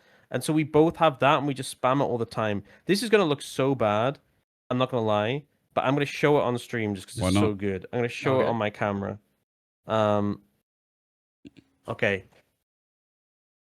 It's all look at these little Psyducks. All your stickers. And you just send those little emotes. They're so cute. Yeah. They're all animated as well. It's flawless. So now you know. Now you know, Jake. You can you take that. You can use it. I am surprised that no one on the team. I feel like people did know, but there's definitely a copyright issue to stop it being anything like a segment. So yeah, maybe. Cheers for that. Yeah. Yo, shout out to Paddock. All right, Aux, what have you got? Because you kind of defended Lucian Milio for like reasonability and. Is that a word? I mean, I think it's finessey, right? I think there's compositions which are not finessey, and it's like you just click your buttons and you win. Like I was talking about the Wukong Annie. Yeah. Lucian Milio is definitely more finessey. But what's your overrated, underrated? Yeah. Oh. Are you going to say Ziggs is underrated? Is it going to be Ziggs has been doing pretty well. He's not been playing as much, but we often see him like Ziggs Pike into Ashe Seraphine, which has been pretty cool. We've been seeing that in the LPL too. Camille and Nautilus too, and Leona. Yeah. We even got Skarner support. Oh, into Seraphine with the E interaction, right? You can't be rooted as Skarner when you E. I think it was into Seraphine. Let me check because I think it was Kellen who played it. Because for those who don't know, Seraphine needs to slow you to root you, right? And Skarner can't be slowed in his driving. So you just go through the Seraphine E and you just pin Seraphine against the wall. Wait, what if Ashe autos? If you had an interaction of Ashe auto? No, he can't be slowed. He can't be slowed. All right. This is why people go Mel Skarner as well, because you just reflect anything they would stop Skarner as well. They played Mel Skarner into Ashe Seraphine, and that was 2 weeks ago. Kellen played it with Halo Blades. The base damage on that champion is like absolutely absurd. Like it just does so much damage. I think probably for, I mean, I've already talked about Smolder, so I'm not going to bring that one up again. I think that they might have missed the mark on that one just because, missed the boat rather, because I think he's going to continue to get nerfed for solo queue, and maybe he's by the time teams realize what it could have been, he might be just gone. But I think honestly, it might be Skarner. I don't know if you've seen the changes that are due to come in. I think are going to make him even stronger. What's happening? But right now, the build is like Protoplasm Harness into Bandle Pipes, which is so cheap, so effective. But what they're doing on live is they're buffing Locket to give it like more armor and MR. They are also buffing Aftershock to give more armor and MR. And like a lot of their goal with this was like, we want melee supports to feel stronger. But we all know when you strengthen these cheap support items, you know who's going to be abusing them. It's going to be the junglers, right? It's just like because I think Skarner will hit those 2 items so quickly. And I don't know if it's enough for him to give a Bandle Pipes, but a buff Locket second item. Think if you have a Skarner who already has a ton of base damage, you have Protoplasm Harness, and you have Locket, which has more armor and MR. You have Aftershock, which is like buffed as well. How does he die? How does he die? I don't think he does. We've had some fights with Skarner. Yeah, his base damages are insane. Yeah. So he doesn't need to build any damage. So just a little anecdote. Just a little anecdote. In scrims, Skarner will do the most damage in every scrim. Like, legitimately. It's just really stupid, by the way. Yeah. We'll literally have situations where like Skarner ends up like going in and you're like, oh, is he gonna be over aggressive? Is he gonna die? And then he'll just heal up so much from Protoplasm that like he's just deceptive. It's like, oh, he's about it. No, he's good. He's actually fine. He's chilling. He's just going to continue this fight and just keep going forward. He doesn't understand. He doesn't know how to turn back. Yeah, I mean, it's so cheap. It's so OP. Oh, just to throw it back to Trundle a little bit. Yesterday, there was a Trundle. You know how traditionally people try to burst Trundle to counter him? Like one-shot him before he gets ulti off or something out of a bush. There was a second item, Protoplasm Trundle, sitting on his W with 25% bonus amp in heal. They tried to burst the Trundle as the win con. He heals like 1,000 health. Like, just like that. But this item, I think it's really broken. But like, I think what's insane is that we talked about how health is broken earlier. This item costs 2,500 gold. And it has 600 health. And then, if you end up going low, you gain 200 to 300 health. Is that more than Mundo? Is that more than Mundo's? Like, it's more than his ult level 1 for sure. Well, his is like his percentage HP, but also like you gain bonus health for 5 seconds, and then you also heal, and it's just like, how are you killing him? How is he actually going to die? I don't know how you change this item so that it's not an obnoxious early stat stick. Like you have to make it more expensive. You have to make it more expensive. It's too cheap for what it does. Because like you compare to Sundered Sky, which I mean Sundered Sky got nerfed because it was like running rampant last year, but it's still a very popular, very strong first item. Sundered Sky is 3.1k. It's like that's 600 gold more to finish that first item, and it's like a Skarner with Protoplasm is doing more damage than your Bruiser jungler with Sundered Sky. That's just how it is. And then he can start working towards his second item. And I just think, like, so I saw the changes that are coming for next patch, which, you know, will be on MSI. Whether it's that patch or the next patch, it'll be in for MSI. So Locket's 2.2k, and they're buffing it, so it's going to have, because right now it has 10 ability haste, 25 armor, 25 magic resist, 200 health. They're going to give it 30 armor and magic resist. Not an extra 30, but 30 in total. Yeah. And the thing is, the Protoplasm harness syncs with your resistances. So I could see a situation where you just go Protoplasm into Locket, and you just can't be killed. Like in those skirmishes, you're just so tanky. When the Protoplasm pop procs, and you can activate the Locket. And the thing as well, it syncs so effectively because I don't think this really happens, but maybe if you kill them quick enough before the Protoplasm healing comes in, then the value's lost. But you can just lock it, and then you'd never die before the Protoplasm healing comes in. It's broken. It's disgusting. It should not be okay. They should, you know how they made it so like roles are like assigned now? Yeah. It's like you have you can only have like smite in the jungle. Item role dependent? Oh. I'm not saying they should do this because I do think it locks things too much. But sometimes I look at these items and I'm like, you should just not make it possible for junglers to buy this. It's not okay. It's not okay. It's not like this is a support item. Leave it to the Yeah. supports. You're abusing it. True. You have too much money to be able to be buying these items. True. Sure. So let's put that in the underrated column. Let's put Skarner there just because of what's going to change and his item versatility. Well, okay, what he can build. And so next patch seems like a monster. Who do you hate at the moment, Orcs? Not a person, Who but a do I champion. hate? Overrated. At the Yeah. moment. Overrated. Excuse me. Um. What do you think keeps like use LCK as a reference point if you want? You know, That you keeps getting picked, but it just shouldn't. You know, like it's. I think it's there's had two fun. things. There's Mhm. two things. One of them I think is just really overrated, and I mentioned this earlier. It's the Jace. I think Yep. I understand the difficulty with picking things blind, but you have to be him, right? And we I just see agree. so many players picking him who just struggle and they get shut down and they just become like, to me, if you're picking Jace into like Sion or Cassante, you need to win lane. You need to be ahead of them. You need to be ahead of the curve because even when I think for a Sion or a Cassante, even if you fall behind in that lane, it's okay. You're gonna be tanky and useful later. As long as you don't like completely bleed out, it's fine to be behind a Jace and be valuable in team fights. But I've seen so many games where the Jace is even with them or getting solo killed by them, and it's like you've just lost the game on the back of that. Yeah. And the other one, this is going to be a bit of a weird one. This is going to be a bit of a hot take. I don't think this bot lane is weak by any means, but I feel like the Ashe Seraphine is starting to struggle more and more. I feel like I've seen what Ashe Seraphine can do, and I know it's very strong, but I feel like it was kind of picked as like, oh, this is such an obnoxious lane, you cannot deal with it. I think the problem is because they're both are mobile, they're pretty gank vulnerable. And like I said, we've seen the LCK lots of ganks towards bot. The example with Gumayusi in the past 3 Ashe games combined has had 21 deaths, which is kind of crazy. And I think that as well, there's a lot of champions who make being a mobile difficult. Jarvan's been super high prior in the LCK for a reason, think- you know. Yeah. I completely I agree. think it's 'cause just yeah. yeah. Sorry, you can go on. No. It's just I'm just like agreeing with you because like in my opinion the best answer to Ashe Seraphine's Bard Kate, and then you have Bard plus J4 or something into Ashe Seraphine, and they just can't breathe. You know, I think on top of this, like answers that are really good is you just pick globals like TF mid or something and just port on them, and they just cannot play. So I think the meta's funny now in that regard. Yeah.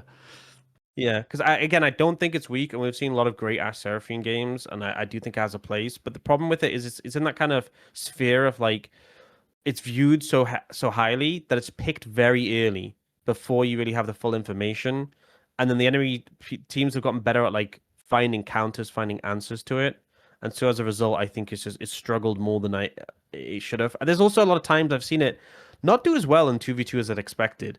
I think some players have honestly been challenged, and there's some matchups where they've honestly just been bullied out 2v2. Because I know Ashe Seraphine is seen as such a strong 2v2, but there's matchups where I'm like, I think you should have won this, but you're kind of getting bullied out pretty heavily. And I think an element of it is misplay.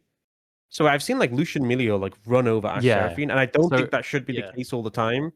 But I feel like 2v2s. Sorry, sitting in 2v2s, it's like if you go shield bash unflinching, you actually just get prio from level 1 against Ashe Seraphine reliably, and you just win. It's kind of mad if you play this on Lucian. I think that's a big thing. It's been a lot of these like really strong level 1 lanes, and they've just gotten the level 1 prio and never given it up. I think we've seen times with like Ezreal, Ezreal Karma. I know Ezreal Karma, really 100%. 2v2, but it's like I would have expected it to be more competitive, but it's like they get the level 1 agency and they just never give them a chance in. And that's why I think that like, you know, Ashe Seraphine's presented as like a really strong bot, but I think it's kind of struggled. We used to have Nico a lot as a bot lane, and that also really struggled. And like you could see the logic behind it, but like you miss a couple of skill shots and then suddenly you boom, you're out of lane. So I think it's just a bit more.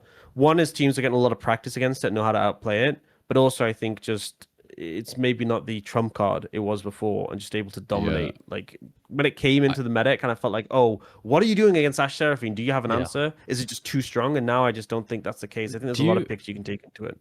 Do you agree it's like Ezreal Karma, Lucian Milio / Ashe Seraphine, whichever one you think wins, and then I think Caitlyn Bard can beat some of these, and then there's like Caitlyn lanes, and then it's Corki Nami, then it's our Lulu. I think like these. I think Corki Nami's in the bin. Yeah, I kind of agree with that. I think Ezreal Karma is really strong. The level 1 control is insane. I think Caitlyn Bard. The one thing is that Caitlyn Bard can be. I think it has a lot of control, and like the magical journey plus net gives you more safety than like an Ashe Seraphine has. But I do think there's sometimes where like if you misplay, Bard can't help out that much compared to other supports. Like if a Lucian finds an angle to dash on you, And like dash Bard, trade, yeah. yeah, it can be a bit tough. So I think it's one of those lanes that can be volatile. Whereas I feel like Caitlyn Lux is more reliable in the 2v2, but also more volatile outside of the 2v2. So I think like, but again, I've been watching a lot of carrier playing Caitlyn Lux, so yeah. he's been pretty good. Hysterics, I do feel like how's the LEC? Oh man, I was literally going to tell you that I feel like you could rate those, you could rate those junglers like sorry, bloody hot here. You could rate those junglers any bot lanes any way you want, but then it just jungle dependent. And if G2 gets J4, then it doesn't matter if they're running Caitlyn Bard on like KC, for example, or another team. So I feel like LEC is super different. What are you going to say? What are you going to? I was just wondering, like, I remember I kept hearing opinions. How is Karma doing in the LEC? Because I remember looking at Karma stats and it just loses. Yeah, but it's also being picked irrespective of Ezreal. Like it's not. We're not getting. I think even that's good. I think this champion's like one of the best champs in the entire game because it's been picked a lot of times in Seraphine Ash angles or like the Lulu, not Lulu, sorry, Nami. I think that should be fine. Like the thing is, even if you don't have Ezreal, there's Kate Karma, there's Jin Karma, exactly. Sivir Karma. Sivir Karma is more of a defensive one, but like that can hold out pretty well and just scale up. But like Jin Karma and Kate Karma are strong lanes. Like I feel like the Ezreal it's very rare to get Ezreal Karma, but there's a lot of good pairings regardless. So that surprised me that I'm just looking at it now. It's like it had like a 20% win rate or 30% but we win rate. also in the like, LEC. okay, so for example, like against some lower teams, it was let through. And this is the thing, like LEC has a massive gap. So, Shifters, for example, looked better towards the end of the split, but they were right at the bottom. Like Trimby picked that a lot of the time. No flame against Trimby, but like that was. Actually, wait, talking about Trimby, I was talking to Trimby and he said, like sometimes, like quote from him, like he says, sometimes I want to lock Ezreal Karma, but it just feels like, it's so hard to snowball your lead on Ezreal Karma to end a game. You'd rather go something scaling at the time. He was like talking about Corki Nami, right? I mean, I also think LEC, cap. You know what I mean? Like, but, I just think that's so cap. I will say though, I think LEC is different because in comparison to LPL, LCK, like if we have no engage, obviously games can go longer without engage, right? Like that's a rule of thumb for League of Legends. But in LEC, especially where the threshold for like how people climb into the mid game, how they actually close things out is a lot less clean. And that might seem like a general sentiment to some people, but the West is objectively worse at like knowing how to close games out with a lead. We're very prone to throwing. When you see things like a Karma and you're sacrificing engage because you didn't pick Nautilus, you didn't pick Alistar, you didn't pick the Rel, or like even hell, like something like the Nami if it was available, where it can actually play make. I think it. What is the prior like on engage supports? Because like for us, Nautilus is like a pretty common ban, but his win rate isn't that hot. But we often see him into like Ash Seraphina, into Karma. Is he your most banned? Pike. Is he your most banned Nautilus of the split? Not most banned champion, most banned, not even most banned support. He's our most banned. He's our most banned overall. He's higher than Ori, higher than Jarvan, higher than Varus. That's mental to me. He's literally 101, 103. Champ's so weak early on. Yeah.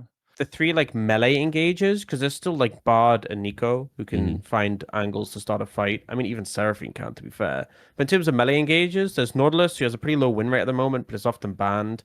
Like he's third highest support in bans, sitting ahead of Pantheon. He's been banned 58 games in the regular season. Then there's Pike, which is very like him. Pike and Alistar. Alistar has. I feel like Alistar's only been like late in the series. And it's been like there's a lot of options taken away. That it's like we're just gonna weather the storm and have an Alistar in team fights, which is valuable, which is risky, but a lot of things have to be taken away. And then there's Pike, which is specifically like kill lanes with like Mel Pike or Ziggs Pike. But that's kind of like been the majority. We really haven't seen many of these melee engagers. It's been mostly like, enchanters, right? Enchanters or that sort of sphere, or picks like not just enchanters but like mages as well. Picks like a bit of Anivia, bit of Nico. There's been Bard, who I guess is his own thing. Yeah, I think the LPL. Yeah, the LPL is very similar to you, Orcs. Like the LCK, sorry. It's very low down on the. I mean, it's banned the 14th most, but I'm so surprised your most banned is Nautilus. The most banned in the LPL is Orianna. It's hard locked red side. And then Varus underneath that because of the top lane flex. Ours is close. I mean, Orianna's second. Varus, then Orianna. Ooh. Interesting. Yeah. So there's similarities. I mean, again, like there's a lot of teams who just sat on enchanters and you know, as you said, Bard's his own thing, like long range engage, mix enchanter, like he adds lane presence. Like anyway, but the thing is, LEC really struggled, I feel, adapting to enchanters because some players could do it, some couldn't. Lebrov surprisingly was one of them. Who could actually like do it. Alvaro is like more of an engage heavy player. But then they started playing their own meta, and they later in the season, like that's when they came up with like, oh, we're gonna opt into more Lish and Milio. Oh, is that okay? Let's go Kalista Renata, which Renata feels like a bit of a hybrid. So yeah, it was kind of dependent on team. Before we continue on, I kind of just want to I want to drop. I have to drop the biggest overrated, I think, for LEC, because hearing you guys talk about supports in a lot of the bottom lane, I actually think one of them I was going to sit on was going to be Nocturne, because I think we drafted it into comps without follow-up and dive, and I think Nocturne in LEC was absolutely mega overrated. I think Yunara is overrated, and hear me out, right? I think Yunara, and this is domestically thought out, because I think globally, like Yunara makes sense, right? She's a scaling AD carry. She gains mobility through ult. She has a lot of playmaking. But I think in LEC, people kind of coast. And I think a lot of the time, Yunara is this pick that, like, once she gets towards three items, and crucially, like, Fiend Hunter Bolts is great because you pop ulti and you get the huge stat stack that you get from the 3 autos. But I think a lot of players, like, positioning is so important. And once you use that dash in, you've got absolutely no mobility. And what's a cooldown? Like 6-8 seconds? I don't know the exact stat, but I think it's mega overplayed. And I don't know what you guys think about Yunara right now, but it's like, it's kind of just the solid rounding of an 80 carry, but to me, without as much reasoning with what we're seeing in adaptation with other 80 carries coming up. I think the biggest thing is I'm surprised you're even mentioning her. Like, to be honest, she's so not played. I think the biggest thing for me, which is like, for LPL and for me personally, is that I mean, this is gonna sound strange, but I actually think she's like giga mis-itemized. This one might be interesting to you, but I like to use Expectu's coachless site a lot, like to help find builds and stuff like this. And I use win rates a lot. And I've been my AD carry, I've been scrimming a lot. And we really like different builds other than Crack and Fiendish. Like one of the go-to builds, for example, we actually just do Hex Optics. Hex Optics into run-ins, I believe, or something like this. And it's just way better. You do so much more damage and play with the range really, really well. And attack speed isn't an issue because you have, attack speed in the boots as well. But I also think it's just so far down the list because it's hard to lane 2v2 outside of into something like Corki Nami where you win pre-first item, right? Yeah. It just loses to all the meta 2v2 lanes, and then it's really hard to draft. Like I've seen also, if you pick it for Prio in Yunara Lulu versus Corki Nami, after mandate, I've seen Corki Nami's just one-shot the Yunara. The Yunara dashes into a Corki Nami and just gets one-tapped, you know? I think it's just not that strong right now. I do want to say 2 things. Firstly, Yunara Prio is really fallen off of the LCK. Kind of feels like a pick that comes in later when other things have been cleared out. You do sometimes see like a Lulu ban come in like second rotation when teams haven't picked up the bot lane, but that's obviously a bit more for catch-all, even though the most time we've seen it is with Yunara. I think one of the problems is that like she's pseudo immobile because obviously in team fights you're mobile, but like if a bottle is thrown on you, you have to ult to dodge it. Yeah. If like it's an accurate bottle, and especially with the build she's going with Fiend Hunter Bolts, if you burn your ult like before a team fight, you're fried. Like this champion is so ult reliant, so ult gated, especially when you build Fiend Hunter, that gives a lot of power with it. And it's not like a Lucian or an Ezreal. If you throw a bottle on a Lucian or Ezreal, they're just evading it and then they're chilling. Like nothing changes for the champion. But I feel like that's why I kind of feel like, even though she obviously is a mobile champion, the fact that it's gated behind your ultimate to have that dash just means that like if you want to burn it for a dash, if you're out of position, if you're caught out, if you have to use it, it's such a heavy cost compared to these other champions who can just like easily disengage. And then the other point I want to raise was obviously really important because I've forgotten it. Nice. I'm sure it will come back to me at some point, but for now, think on it while I will tell you.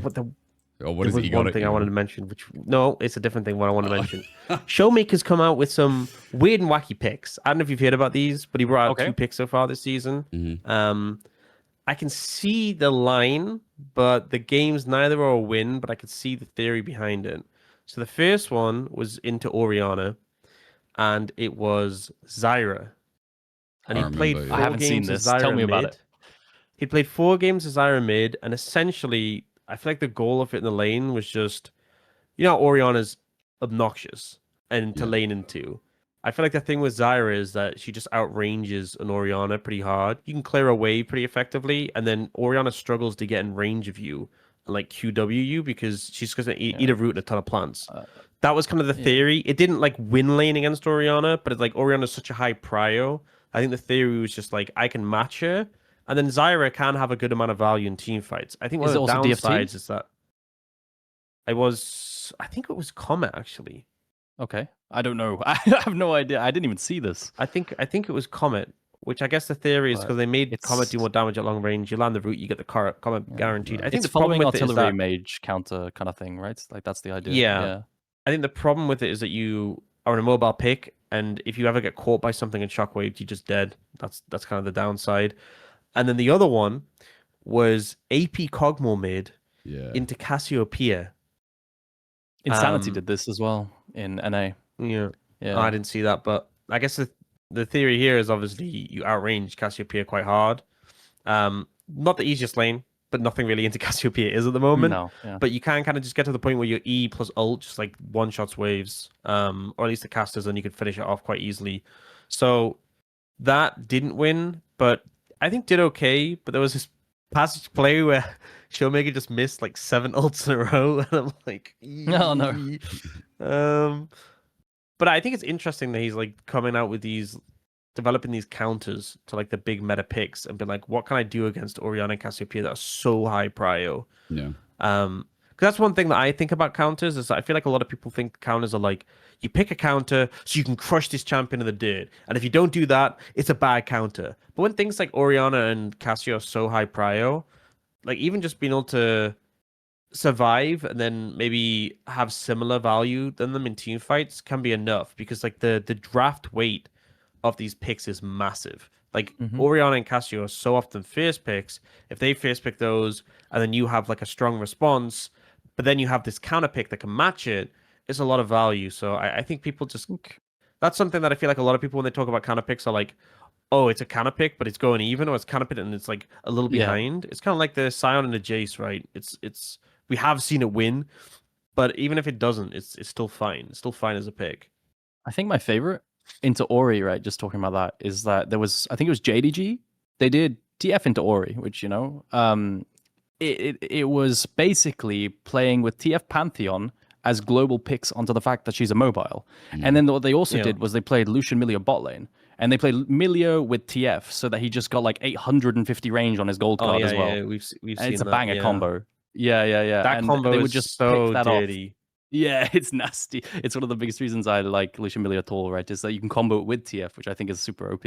And just make picks like, I think it's like, what is TF's base range? Is like 520 or something, 525. I don't remember. And then it goes to 800 with both of these things, Milio W With and Rapid Rapid Fire, Fire Cannon.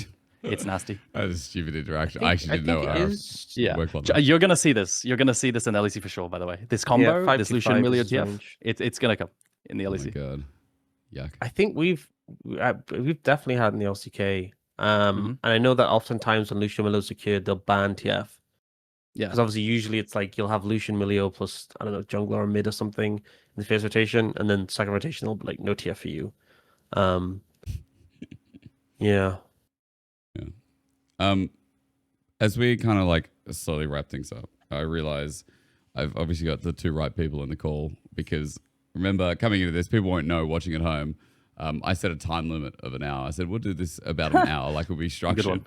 I've missed scrims. Nice, Bro, yeah, you are missing scrims. I mean, it's been an I'm hour fired, and a half GG. so far. So, You know, I was on the JLXP podcast with Jat, oh wow. and we ended up making the longest episode ever because I just yap You endlessly. are so Yeah. good at that. You know what? I am lucky. This is my job. Otherwise, I guess I just annoy my fiance because I can't You help got but someone yap. to take it out. It's good, man. Yeah. Yeah. I mean, Yeah. you can always talk to us as well. I do want to kind That's of so wrap sweet. it up by. Can I drop I'm one caring. more? Can I drop one more before we Yeah. wrap it? Is it One going to more. be? Yes, you can. One more sleeper. Is it a Like top one more lane? sleeper that hasn't been done. Is No, it no, be no, no. It's Shyvana? AD carry. It's a bit top lane as well. Now, people have heard of Shiv Varus, yeah? But there's another Yeah. layer. Okay. Shiv Varus is super OP. Doran's playing. I was watching some Doran solo queue VODs as well, even top lane. You go like hex play into Shiv. Shiv is just a perfect item for Varus. Because you apply blight stacks with Yeah, the that's what on I was like. Shiv Varus, I assume do- was Shiv Varus, not Shyvana Varus. I do very quickly want to say I played a solo queue game against a Varus Yeah. mid recently. He went Shiv. He went 0-9 and just rage split the whole game. Yeah, Please continue. well, that's absolute legend. pick. No, there's a specific interaction which I haven't seen people do. Leave just pulled out the Shiv and Muramana poke Varus, right? But there's a specific interaction with I the saw that, lethality. yeah. Have you seen Cyclosword Shiv Varus yet? Oh. No. Okay, so basically the reason why this is OP is because Cyclosword makes it so that your Shiv Q ability applies on hit a W proc stack on the enemy, but then pops it in the same queue. Because we should tell people the Cyclosword now on abilities, right? Like it's changed in the recent, just in case they didn't it's know a yet. really wonky. It's like when Rylai's used to or it's like what Rylai's insta rooting on Seraphine, you know, but it applies a proc of Varus W and then pops it in the same queue. So you're applying Muramana, the current health from Cyclosword. You're doing so much mixed damage that your poke is just really, really silly. And then, of course, it gives wave clear, so you can just auto wave queue it and clear it instantly. But we haven't What's the seen build quite order? good Do you people go go Cyclosword. Shiv first, or do you go Cyclosword Yeah, first? you tier Shiv sort of thing into Cyclosword and completing it. My take on Shiv is that the biggest limiting factor is how goofy the build path on this item is. Okay, so this here's the item- catch for this. Here's the catch for this, because the item is like it's dog shit, right? It's Aether Wisp and Slingshot, but Varus will also run Jack Scout's of all fucking trades. slingshot. This Yeah. item, here we go. So you go Jack of all trades on this, and then it actually just gives you AD, and static really helps with that as well. So even though it's like worse than like a Dirk early or something, it's still not awful. And he likes attack speed, AD, and AS, right? Yeah, I mean, I just think, oh, man, Scout Slingshot truly is the most. Yeah. It's such a weenie looking item. I don't know what it is. Just the green outline. Whenever I see it, I'm like, this item is not real. It's so bad, yeah. It is really, really bad. It's the fact that, right, so you get like the 2 daggers, that's 500 gold. They give 10% attack speed each. Scout Slingshot gives 20% attack speed. So you're not getting any extra attack speed. And then you get damaging an enemy champion deals 40 bonus magic damage. 40-second cooldown. And I know it's reduced on auto attacks, but it's just so lame. It's such a lame item. They honestly, if you go into a fight, if there was if League of Legends was real and you have to pick a weapon, no one's picking the Scout Slingshot. No one's picking that up. That one's in the bin. booty. You go in a fight with someone and they have a Scout Slingshot, and on the other side there's like a BF sword, never winning. Yeah. Never. Yeah. This thing is lame. Yeah. I feel like It is booty. If you get pickaxe though early on, it kind of makes up for it. It's not. It's not. The I worst mean, but the you manage pickaxe to makes I mean, up the for it pickaxe with the is good. pickaxe. The pickaxe is good. I mean, Yeah. I feel like you go pickaxe, Amtome double dagger. Yeah. It's not fantastic. It's not terrible, but like he's just avoiding sure. buying the shit stuff as long as possible.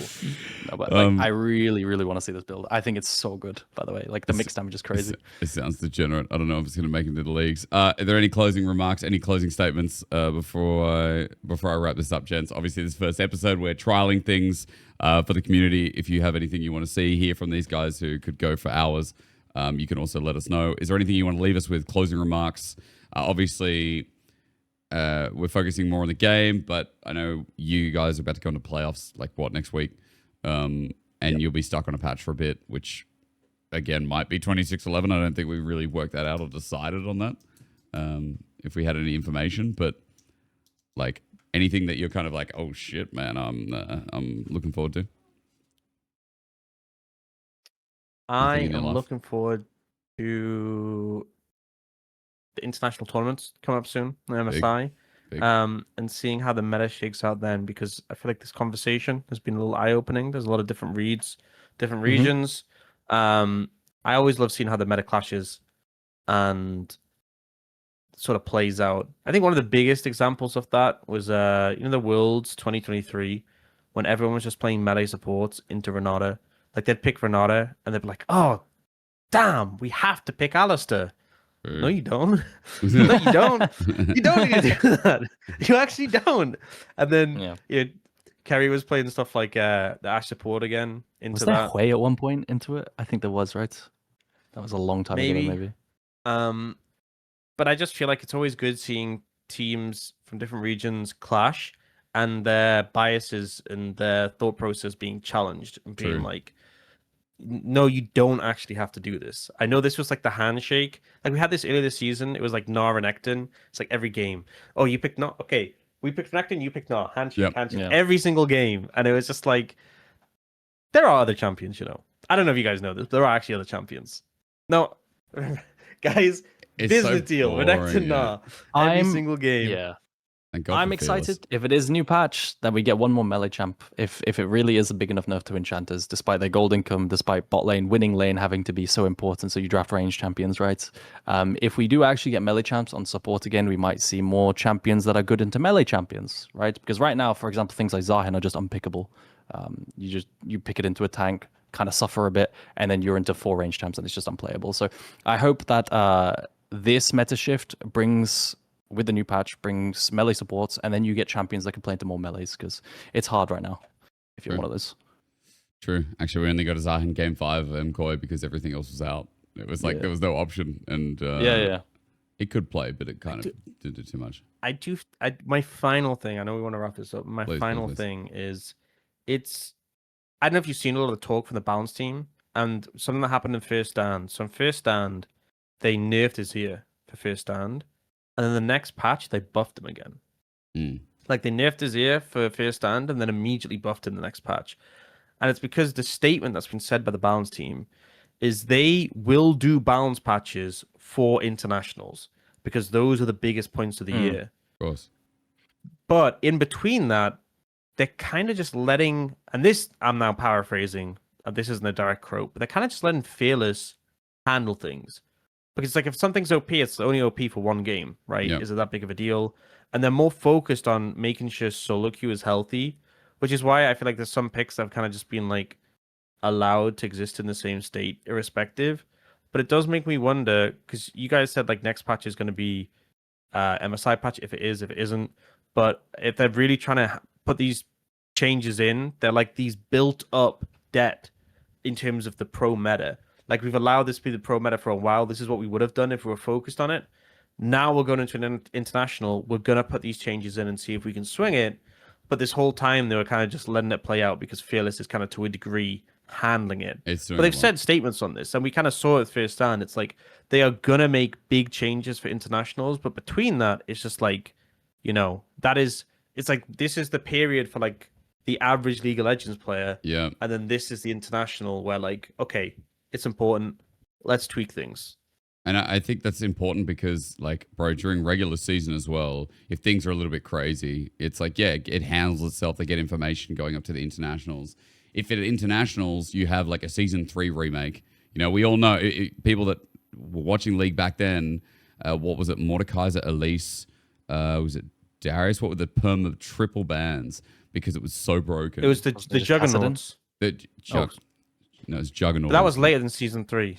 But that was 4? It was GP, it was Darius, it was Mordekaiser. I'm be real, I was Iron, and I don't know. You are 12. I can't remember who the fourth one was. But I remember that because that was when everyone made the joke about balls being like in Diamond, and then you got that was like season 5. that was the Juggernaut rework on season 5. Yeah, season 5 was it? Okay. Yeah, season 3 was like that was like Shyvana, Renekton top lane. Yeah, it was Nidalee top. Yeah, it wasn't season 3. It wasn't season 3. Jake had it wrong. But yeah, it's, the Juggernaut meta was like so warping. That's one thing I'm a little worried about is if we go into like internationals and the meta just gets completely shifted on its head. I do like it when they change a lot of things going internationals, but they don't do that much anymore. Like even, and this is paraphrasing Freak, and I hope I'm doing it correctly, where he's talked in the past about like they've differentiated their buffs for solo queue and their buffs for pro play, right? But they also going into, internationals, they don't completely swing things out of proportion. And I think that's key learnings from, from earlier years where like it was a much more untested game. Whereas now, like there's too many mechanics in the game. There's too many things going on where even the smallest shift has big consequences. So they have to kind of tiptoe a little bit more than they would have had to like 10 years ago. But I feel like by not doing much, not doing much housekeeping on the pro scene during the season, you kind of have to do a lot of work on internationals to make sure things feel fresh and like more playable. So I just wonder where the balance is going to lie. This has been like, I know they've talked about it a lot, but this has kind of been more of a recent thing. So I'm interested to see how it plays out, especially for Worlds, because Worlds is the tournament with the most optics, and this is going to be impacted the most, and they want to be the most successful. So I just hope it changes. I think the meta is like the most degenerate I've seen it in a long time. It's right? good though. It's but it's like when you have not blind into Tristana top. Like, am I enjoying the game? No, but bro, but like the fact that can happen in pro play, and like, yeah, okay, bro, LPL's a wider scope. But I will say in LEC, while there are some bottom teams, like in playoffs, bro, the versatility of meta, it's like we have a Nivea flex now. That can be a triple flex. Like we have that is cool. We have the thought of like, how does Shyvana run into the lane? Like there's more answers than playing like, I'm trying to think like Jason Dinar. Like, that's the only question. You can hear music in the background. It's getting played out by my wife. It's okay. You play the xylophone. You have a good time. So yeah, I mean, I think it's a good point. I'm going to leave it there. You guys talk too much, but it's great. Thank you for joining me, Orcs, Eragon.